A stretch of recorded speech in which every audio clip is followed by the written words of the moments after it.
말씀은 우리 다 함께 일어나셔서 우리 욥기 1장 1절서부터 우리 말씀을 교독을 좀 길은데요.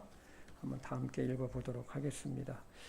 우스 땅에 욥이라는 사람 이름에 한 사람이 있었는데 그 사람은 완전하고 곧바르며 하나님을 두려워하고 악을 멀리하는 자더라.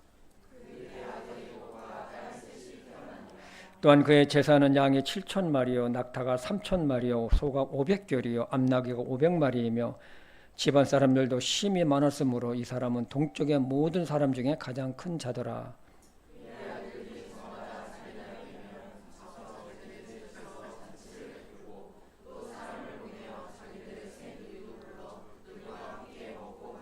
그들의 잔칫날이 지나가면 욥이 사람을 보내어 그들을 거룩히 구별하고 또 아침 일찍 일어나서 그들 모두의 수대로 번제 헌물을 드렸으니 이는 욥이 말하기를 혹시 내 아들들이 죄를 짓고 마음속에서 하나님을 저주하였을까 하노라 하였기 때문이더라. 욥이 계속해서 이같이 행하였더라. 자기를 주 앞에 보이려고 왔는데 사단도 그들 가운데 오니라. 주께서 사탄에게 이르시되 네가 어디에서 오느냐 하시니 이에 사탄이 주께 대답하여 이르되 땅에서 여기저기 다니고 또 그 안에서 위아래로 거닐다가 오나이다 하며 사탄에게 이르시되 네가 내 종 욥을 깊이 살펴보았느냐 그와 같이 완전하고 곧바르며 하나님을 두려워하고 악을 멀리하는 자가 땅에 없느니라 하시니라. 이에 사탄이 주께 응답하여 이르되 욥이 까닭없이 하나님을 두려워하나이까 주께서 그와 그의 집과 모든 소유를 사방에서 울타리로 두르지 아니하셨나이까 주께서 그의 손이 하는 일에 복을 주시니 그 땅에서 그의 재산이 불어났나이다.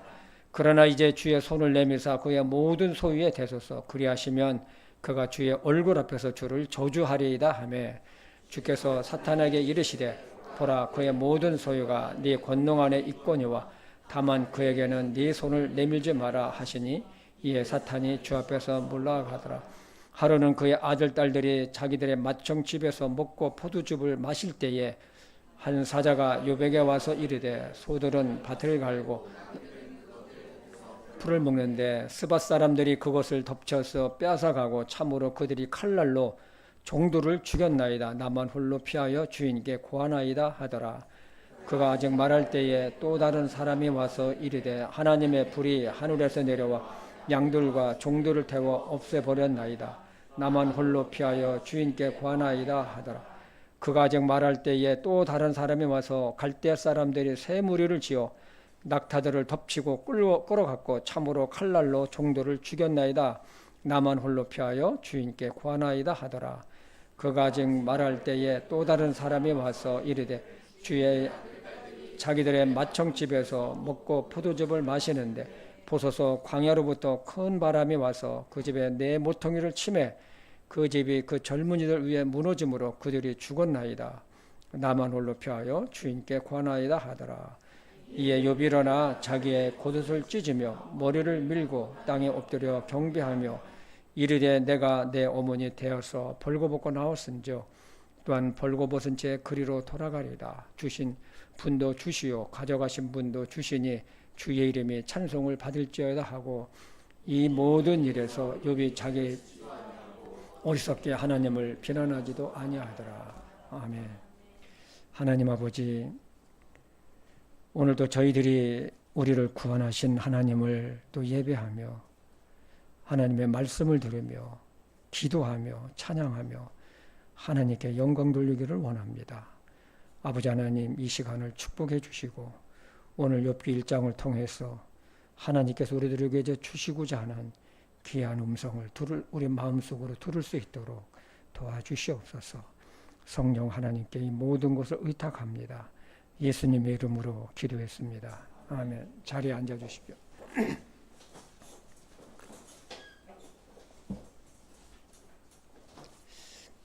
7월 첫째 주입니다. 참 세월이 마치 참 빠르게 흐르고 있는데 7월 첫째 주 하면서 이 말씀을 준비하면서 무슨 생각이 났냐면 이 세월의 흐름은 서해안의 밀물과도 같구나 하는 생각이 들었습니다. 제가 오래전에 서해안 백사장에 가서 참 이 조개를 한번 잡은 적이 있습니다. 바닷물은 이 썰물이 돼가지고 저 멀리 있더라고요. 그래서 함께한 일행들과 함께 백사장에 내려가서 이 조개를 즐겁게 조개잡이를 했습니다. 그런데 어느 순간에 보니까 민물대가 돼가지고 바닷물이 가까이 오는데 저는 정말 모르고 있었어요. 왜냐하면 처음 멀리 있었기 때문에.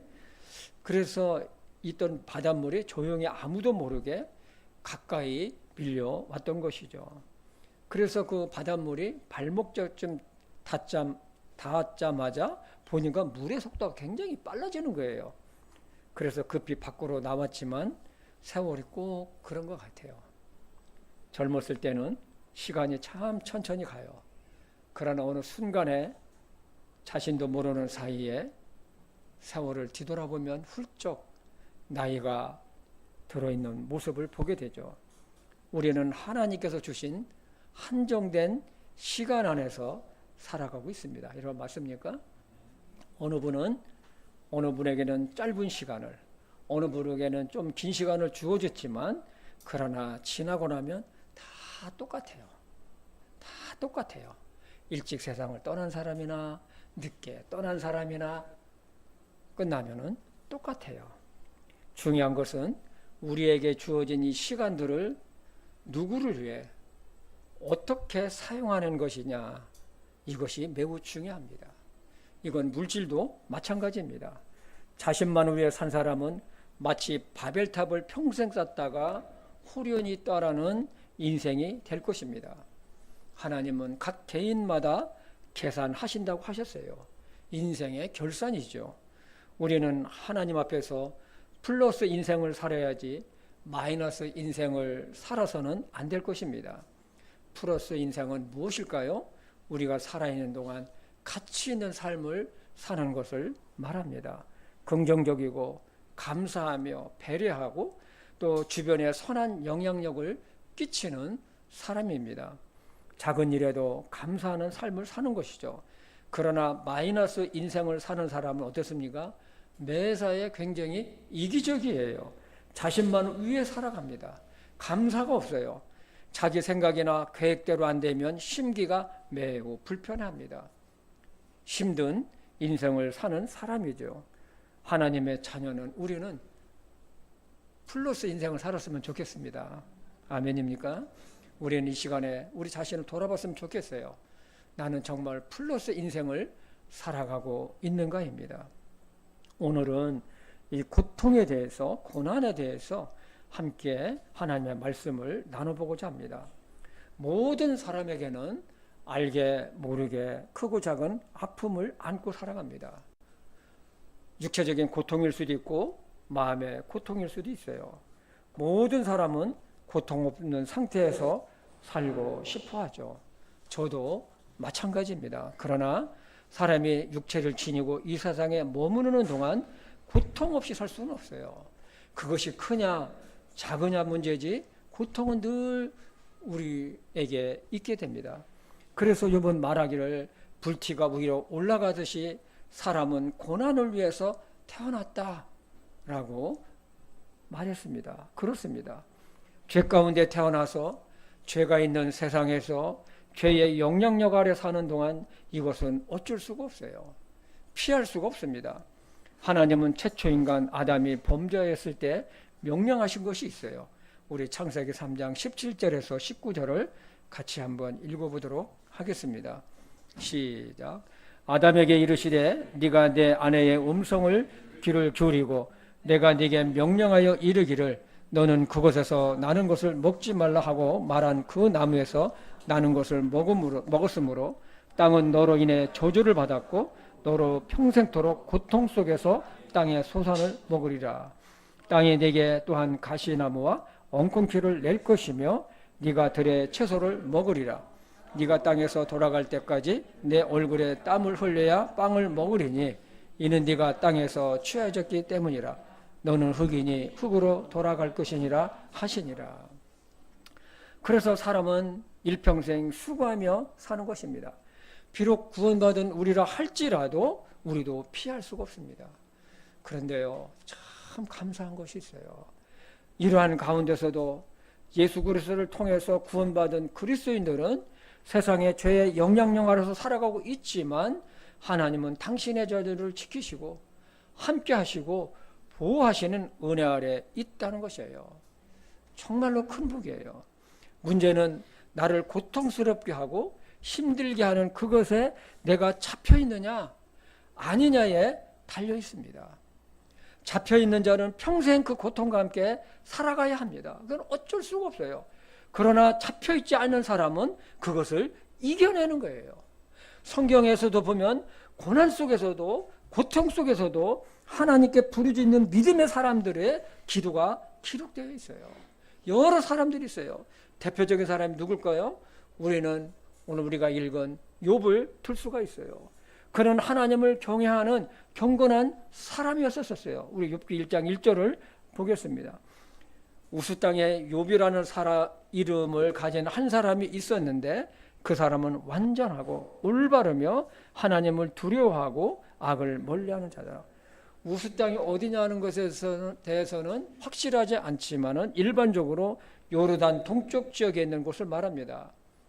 욥은 동쪽의 모든 사람 중에 가장 큰 자라고 했기 때문입니다. 즉 동쪽에서 가장 큰 부자다라는 거예요. 욥은 사람으로서 감당할 수 없는 큰 고통 속에서도 하나님을 믿는 참된 믿음이 무엇인지를 보여주는 모범적인 사람이었습니다. 그는 도덕적으로 완전했다고 말씀하고 있습니다. 하나님의 합당한 삶을 살았다는 거예요.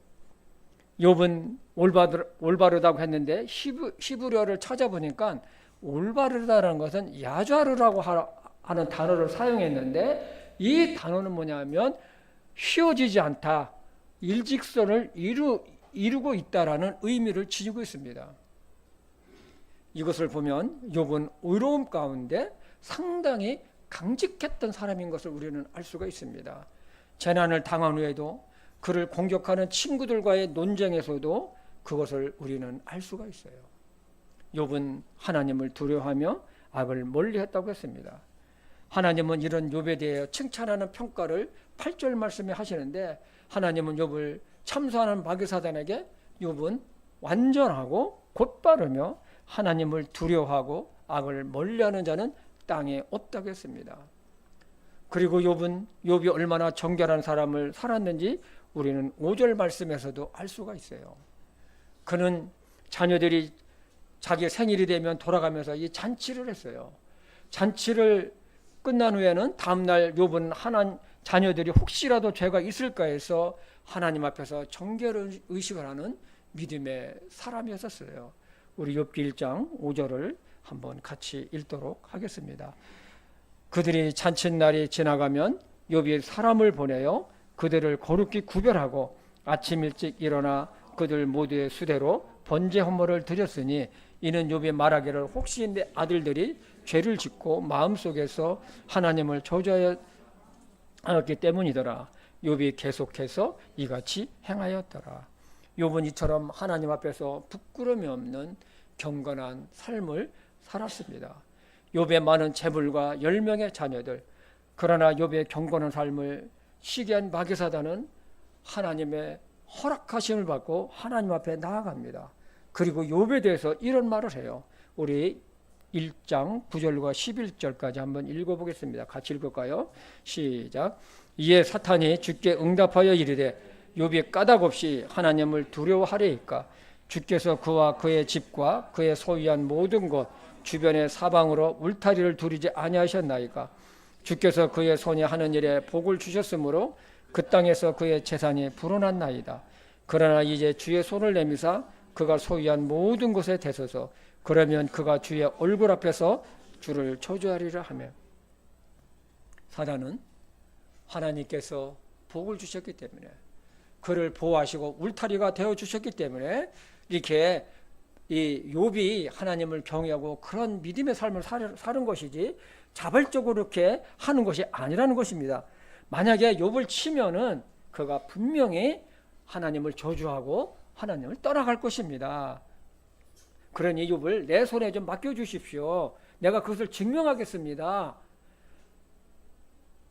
하나님은 사단의 요구를 허락하세요. 욥에게 큰 재난이 닥치게 되죠. 우리는 이 부분에 대해서 참 이해하기 힘들어요. 이해하기가 힘들어요. 하나님은 어떻게 당신을 경외하며 거룩한 삶을 살아가고 있는 욥을 보호하시는 것이 아니라 사단의 말을 듣고 사단에게 그런 경건한 삶을 사는, 오늘날 얘기하면 믿음이 좋고 헌신적이고 정말로 그렇게 거룩한 삶을 사는 그리스도인을 사단에게 넘겨줄 수 있냐는 거예요. 여러분 이해가 되십니까? 인간적인 생각으로는 이해가 참 안 되지만 하나님은 욥을 통해 주시고자 하는 분명한 뜻을 갖고 허락을 하셨다는 것입니다. 첫째는 하나님의 절대적인 주권입니다. 그리고 그리스도인들의 믿음입니다. 욥의 믿음이에요. 하나님은 하나님을 믿는 참된 무엇인지를 보여주시기 위함이었었어요. 하나님은 욥을 너무 잘 아셨어요. 그러나 사단은 욥을 잘 몰랐어요. 이 세상에서 복받은 삶을 사는 것도, 그것의 모든 것을 잃더라도 참된 믿음은 어떤 환경이나 상황에서도 여전히 믿음을 지키며 하나님을 경외한다는 것입니다. 하나님은 욥을 통해서 그것을 우리들에게, 저와 여러분들에게 교훈을 해주고 계십니다. 마귀사단은 하나님의 허락을 받았어요. 사단도 하나님의 주권 아래 있고 순종하는 것을 우리는 알 수 있어요.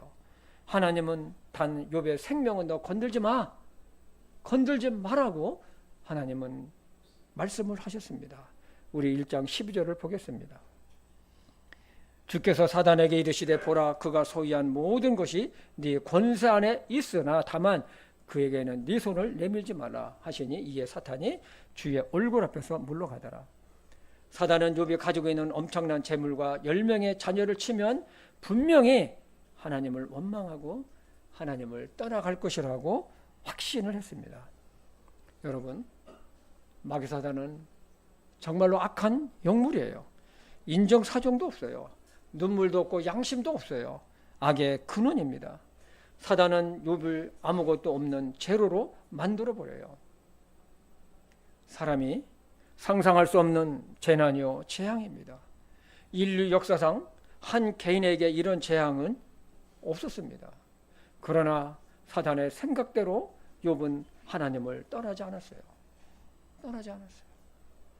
참된 믿음이 무엇인지 욥을 통해서 하나님은 보여주고 있는 것입니다. 둘째는 참된 믿음은 물질의 축복이나 자식의 축복 때문이 아니라는 것을 증명하시고자 하셨습니다. 즉 기복신앙이 아니라는 것입니다. 오늘날 많은 사람들이 교회 다니는 것, 예수님 믿는다는 것은 어떤 복받고 마음의 평강을 유지하기 위해서 다니는 사람들이 의외로 많은 건 여러분 아십니까? 그런 분들은 믿음을 떠나고 교회를 떠나는 것은 시간 문제예요. 하나님은 욥의 고난을 통해 인간의 고통과 하나님의 뜻, 그리고 인간의 한계와 하나님의 절대적인 주권에 대한 깊은 교훈을 전달하려고 하는 계획이 계셨습니다. 하나님은 당신의 말씀으로도 뜻을 전달하시지만 사람을 통해서도 교훈을 하십니다. 오늘날 수많은 그리스도인들이, 예수 믿는 사람들이 자신이 감당할 수 없는 고난 중에서도 욥의 고난을 생각하는 사람들은 그것을 이겨냈어요. 놀라운 거예요. 수천 년 동안 이어지고 있습니다.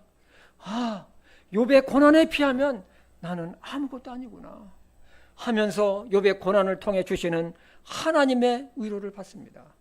내가 잃은 것은 재산이요, 누구에게는 자식이요, 누구에게는 배우자의 죽음일 수 있지만 그러나 욥에 비하면 자신에게 있는 현재의 고난은 가벼운 것이라는 거예요. 그래서 하나님께서는 욥을 들으셔서 사단에게 내어주시고 욥에게 정말로 모든 것을 잃게 하셨던 거예요. 너희들 봐라, 너희들 후대에 있는 우리 그리스도인들이나 사람들에게 너희들 중에 욥과 같은 고난과 재앙을 받은 사람이 있으면 나와보라는 거예요.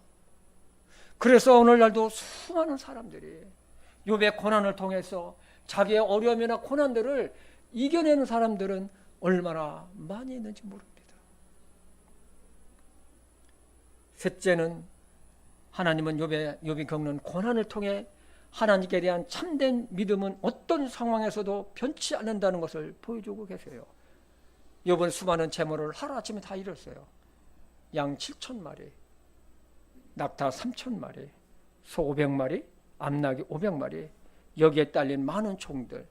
현재 가치로 따지면 얼마나 될까요? 한 자료를 보니까 정확한 것은 아니지만 욥의 자산은 수백억이 될 것이라고 합니다. 이것뿐입니까? 같은 날에 7명의 아들과 3명의 딸들이 욥의 가장인 큰아들 집에서 먹고 마실 때에 다 죽어버립니다. 다 죽어요. 여러분, 이런 비극이 어디 있습니까? 아내는 이런 만든 욥에게 이런 말이에요. 당신이 믿는 하나님을 저주하고 죽으라고. 그러고 떠나가 버려요. 아내도 떠나가 버려요. 이런 상황에서 하나님을 믿는 믿음이 작동될 수 있을까요? 여러분, 한번 우리 생각해 봅시다. 여러분이 정말 하나님을 믿고 있는데 여러분의 자식이 다 죽었어요. 여러분이 가지고 있는 재산도 다 없어졌어요. 딸린 종들도 다 없어졌어요. 다 죽었어요. 하나님을 믿는 믿음이 작동될 수 있을까요? 참된 믿음은 합니다. 이것이 하나님께서 욥기를 기록하신 이유예요. 하나님을 향한 믿음은 재물이나 자녀나 명예나 그 어떤 것보다도 귀하다는 거예요. 참된 믿음은 자기 상황이나 환경에 따라서 변하지 않는다는 것입니다. 상황이나 환경에 따라 변한다면 그것이 믿음입니까? 어려움이 오면 잠시 실족할 수 있고 실망할 수 있어요. 왜요? 아프기 때문에. 우리는 육체를 가지고 있기 때문에 잠시 실족할 수 있고 좌절할 수 있고 실망할 수 있어요. 그러나 참된 믿음은 뭡니까? 다시 일어난다는 거예요. 떠나가거나 편하지 않는다는 것입니다. 우리의 믿음은 변하지 않는 황금과 같기 때문에 그렇습니다. 사람은 재물을 가지고 사용하며 누리고 있지만 그것을 주시고 누리게 하시는 분도 하나님이십니다. 생명도 마찬가지입니다. 오늘 안전하게 지냈다고 내일도 내가 살아있을 거라고 보장할 수 있나요? 없어요. 하나님의 허락하심이 있어야지 내일도 내가 존재하는 거예요. 여러분, 정말 우리는 겸손하게 살아가야 돼요. 내 생명도 내가 주인이 아니라는 것을 우리 모든 사람은 입으로는 다 인정을 합니다. 우리는 하루하루 하나님께 주신 한날을 살아갈 뿐이에요. 사람은 내일과 1년, 10년을 계약하면서 열심히 살아가지만 여기에도 하나님의 도우시는 은혜가 있어야 돼요. 하나님의 허락하심이 있어야 된다는 것입니다. 사람의 호흡과 생명도 마찬가지예요. 저는 젊은 시절 몇 번의 죽음의 목전에 갔다가 살았어요. 하나님께서 생명을 연장시켜 주신 것이죠. 친구랑 강으로 수영하러 갔다가 제가 수영을 못하기 때문에 깊은 물에 빠져서 물속으로 들어가 버렸어요. 그거 참 시원하더라고요. 이게 강에 이렇게, 그러니까 모래가 있잖아요. 이렇게. 근데 이만큼 들어갔는데 밟으니까 모래가 발이 빠지는 거예요. 모래가 밀리는 거예요. 모래가 밀려버리는 거 어떻습니까? 이것이 깊은 물속으로 그냥 빨리 들어가 버리는 거예요.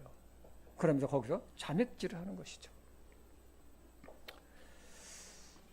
정말 이 죽음의 고통에서 제일 고통스러운 게 뭐냐면 물속에 빠졌을 때예요. 물속에 들어가면 어떻습니까? 숨을 쉬어야 되잖아요. 그러니까 물속에 들어가서 숨을 쉬니까 어떻습니까? 코로 입으로 물이 다 들어가 버려요. 그러면서 다시 물 위로 몸이 떠요. 그런데 희한한 게 뭐냐면 꼭 여기까지만 올라요. 그러니까 밖에가 보이는 거예요. 그러니까 두 손을 드는 거예요. 그리고 또 여기서 물을 벌컥벌컥 마시고 코로 입으로 또 다시 물속으로 들어갑니다. 이것이 3번 이상 하면은 4번인가 하면은 이제는 가라앉는 거죠. 그래서 물속에 빠진 사람들을 건져보면 어떻습니까? 몸이 이만큼 불어 있어요. 왜냐하면 물속에 물이 꽉 차 있기 때문에. 친구 둘이, 한 친구는 나를 궁둥이로 밀고 한 친구는 잡고서 저를 끄집어내서 제가 살았어요. 그리고 한 번은 연탄가스 중독돼서 죽었다가 기적처럼 제가 살았어요. 잠자는데 머리가 깨어지는 것 같이 아팠어요.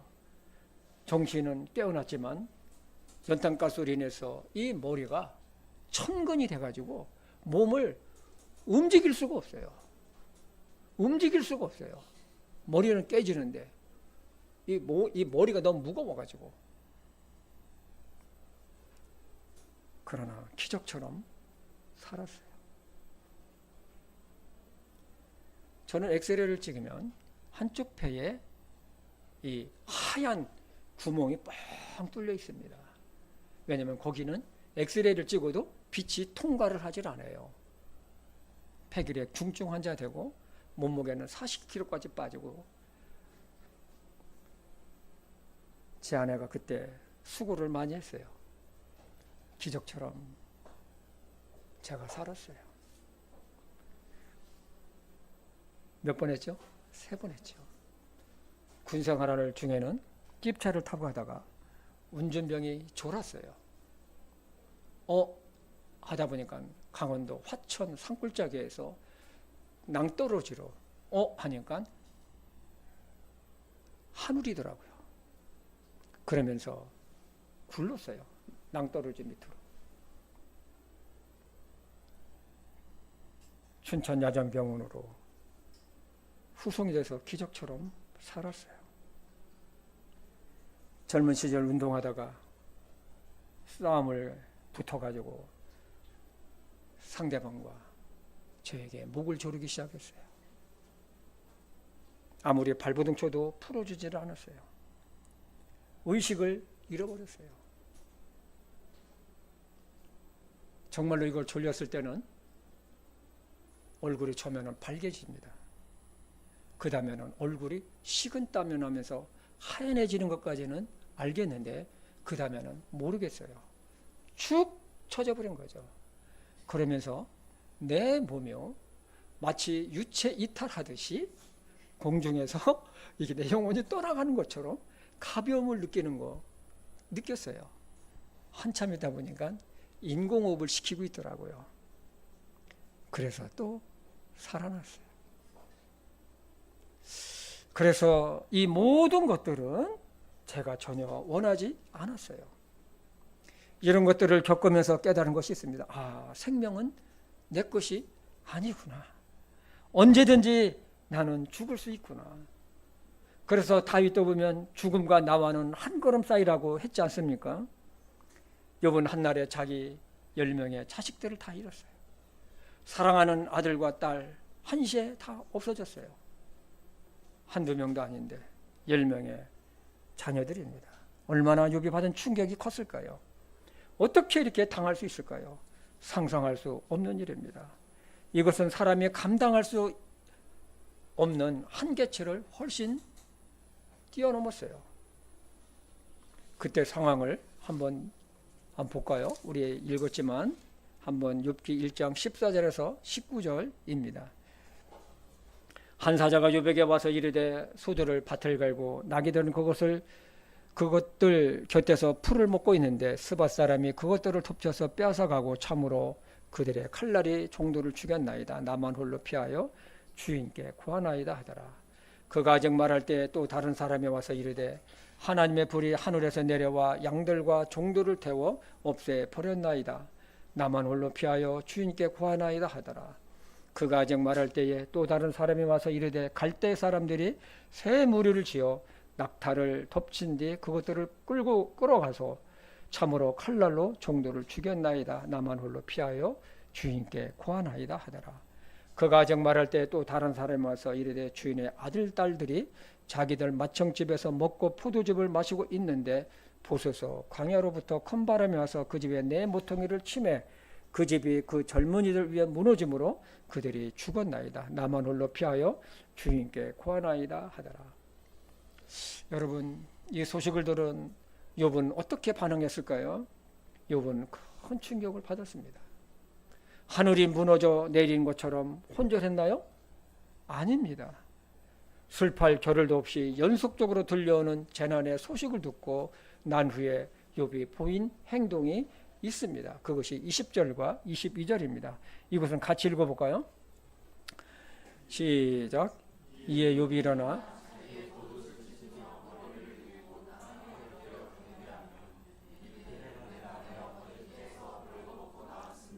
벌거벗은 채 거기로 돌아가리라. 주께서 주셨고 주께서 가져가셨으니 주의 이름이 찬송을 받으시기 원하노라 하고 이 모든 일을 겪으며 욥이 죄를 짓지 아니하고 어리석게 하나님을 비난하지 아니하였다. 자, 여러분, 자기 자식이 다 죽었어요. 자기 재산이 모든 것이 다 없어졌어요. 그런데 정말로 이런 고백, 그러니까 이건 뭐라고 그럴까요? 이 욥의 믿음이 어떤 것인지를 우리는 정말 엄청난 도전을 받아요. 그는 자기 옷을 찢었어요. 그리고 자기 머리를 밀고 땅에 엎드렸다고 했다고 했어요. 고소설적인 행위는 주체할 수 없는, 내가 감당할 수 없는 큰 슬픔이나 고통을 나타내는, 표출하는 행위예요. 그리고 머리털을 밀었다는 것은 자신은 아무 가치도 없는 사람이라는 것을 고백하는 거예요. 이런 재난 앞에서 내가 할 수 있는 것이 아무것도 없다는 거예요. 이런 상황에서 자기 옷을 찢고 머리를 미는 것은 당연한 것 아닙니까?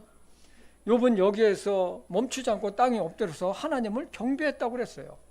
엎드렸다는 것은 이런 재앙 앞에서도 하나님의 주권을 인정하고 의지했다는 것을 나타내는 것이에요. 이것은 자신에게 내려진 까닭모를 알 수 없는 재앙이 견디기 힘든 것은 사실이지만 하나님의 뜻과 섭리가 무엇인지 알 수 없지만 변함없이 하나님을 경외하며 섬기겠다는 신앙의 고백이기도 합니다. 이것뿐인가요? 사단은 욥을 쳤어요. 욥의 발바닥서부터 머리 정수리까지 아주 심한 총기를 나게 했어요. 하나님께서 생명을 건드리지 말라고 했으니 대신 몸 전체를 아주 친 거죠. 악성 피부병을 나게 했어요. 욥은 질그릇 조각으로 가려운 자기 몸을 긁으며 죄 가운데 앉았어요. 오늘날로 얘기하면 홈리스 중에 이런 홈리스는 없어요. 악성 종양이 난 홈리스가 있습니까? 없어요.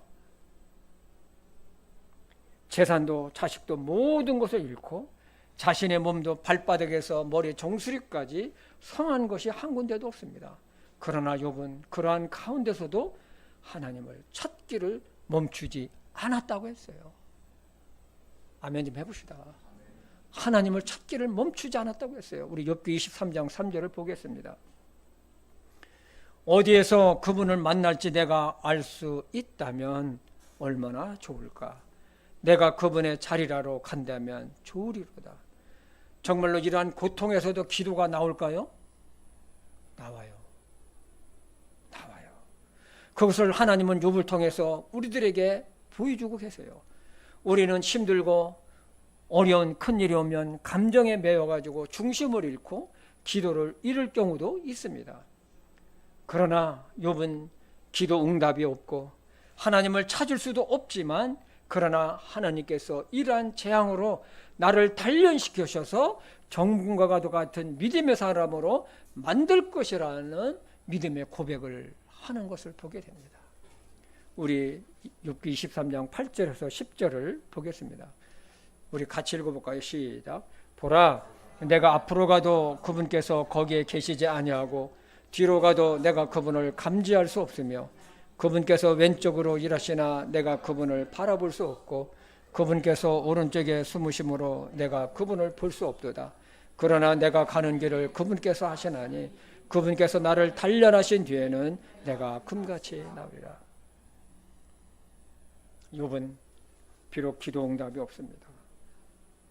하나님을 볼 수가 찾을 수가 없어요. 왜요? 응답이 없기 때문에. 그러나 하나님은 고통 가운데 있는 자기를 구원해 주실 것이고 나를 단련하신 뒤에는 내가 정금같이 내가 나올 것이라는 정말 놀라운 고백을 하는 것을 보게 됩니다. 욥이 겪는 것에 비하면 우리는 작은 아픔이나 고통에 낙심하고 좌절할 때가 있습니다. 감정에 매여서 예배를 피하고 기도를 하지 않을 때도 있다는 것입니다. 그래서 참된 믿음이 어떤 것인지 하나님은 욥기를 통해서 교훈해 주시면서 욥기를 기록하신 이유가 여기에 있다는 것입니다. 그러면 욥의 이러한 믿음은 어디에서 나왔을까요? 우리 욥기 23장 11절에서 12절을 한번 같이 보겠습니다. 같이 읽어볼까요? 시작. 내 발이 그분의 발걸음을 붙들었으며 내가 그분의 길을 지켜 치우치지 아니하였고 내가 그분 입술의 명령에서 떠나 물러가지 아니하며 내게 필요한 음식보다 그분 입의 말씀들을 더 귀히 여겼도다.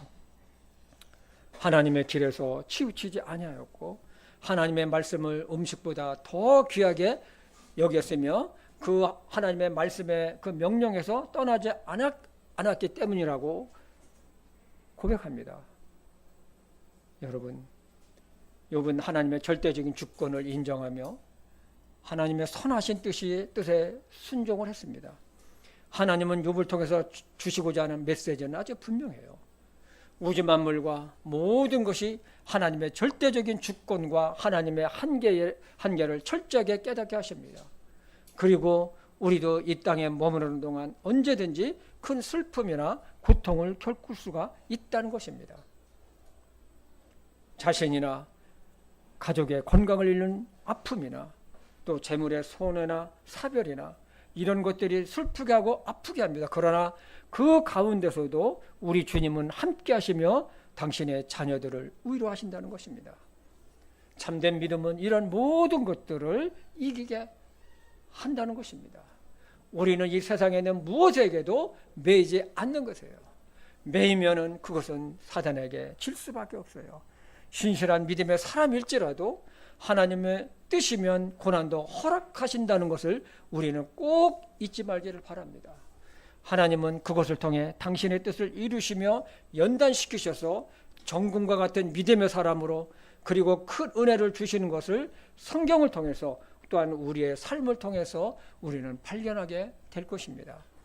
하나님은 훗날 욥에게 정말로 이러한 믿음을 지키고 하나님을 참 경외하는 이 욥에게 이전보다 더 큰 복을 주셨어요. 양 1만 4천 마리, 낙타 6천 마리, 소 1,000마리, 암나귀 1,000마리, 이전의 것의 모든 것에 2배를 주셨어요. 그리고 똑같이 자녀들도 아들 7, 딸 3명을 주셨어요. 모든 것을 회복시키셨어요. 그런데요, 그렇지만 또 이러한 것들도 욥에게는 한시적인 것입니다.